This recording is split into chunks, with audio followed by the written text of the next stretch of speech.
I can't believe that I had to do this. So one of the rewards of a garden is to have plants that look like this. I mean, this is a tomatillo plant. It's huge. Probably one of the biggest tomatillo plants that I've ever grown.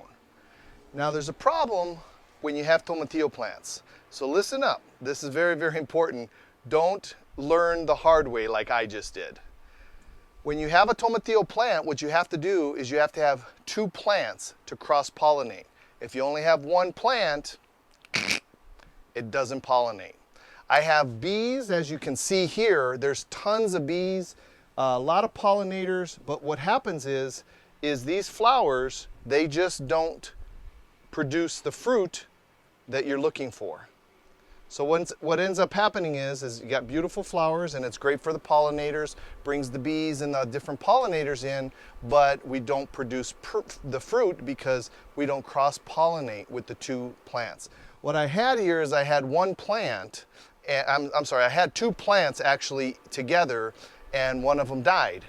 Now, another lesson learned, have a backup plant just in case. And this could be for tomato plants, could be for pepper plants, but for sure for your tomatillo plants, you want to have at least one more backup just in case one of them doesn't make it. And then you get something like this that it pains me, but guess what? It's fall gardening time. This is not going to produce any fruit, and I got beautiful pollinators, but I'm making room now for my fall garden. And if you subscribe to the channel, you're going to see what we're going to plant in our fall garden this year. So let me go ahead and just do the dirty work here. We're just going to pull this plant out, and this is what you got to do sometimes in gardening. So you're going to see this sucker. It's huge.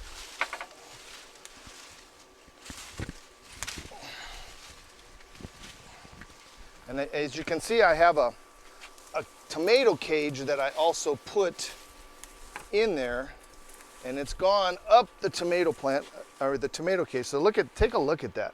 That's just huge, right? So we're gonna pull this out.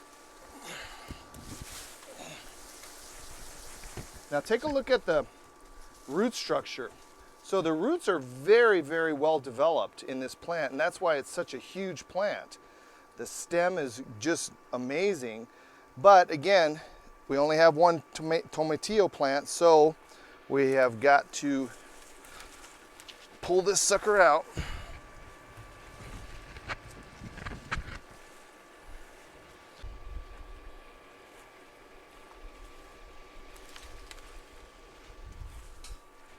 All right.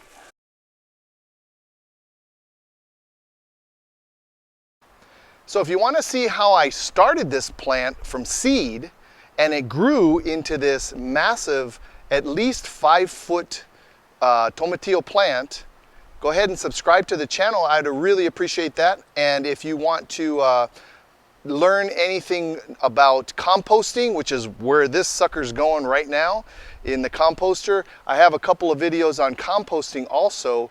And if you want to subscribe to the channel, and hit that like button or that bell, you'll get notifications every time I send out a new video, and you'll keep up to date on organic gardening. Until next time, happy gardening. Yikes!